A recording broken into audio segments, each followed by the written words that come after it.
Growing from a small town, Kuala Lumpur has developed into the country's biggest city, becoming a center for business, finance, administration, education, religion, culture and sports in the region.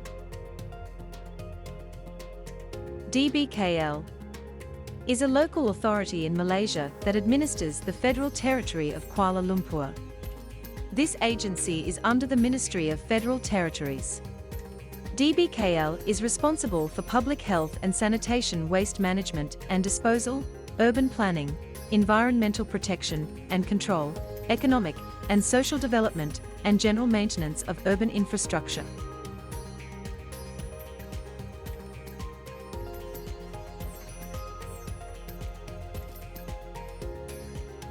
DBKL lit up with special illumination in marking India's 75th Independence Day.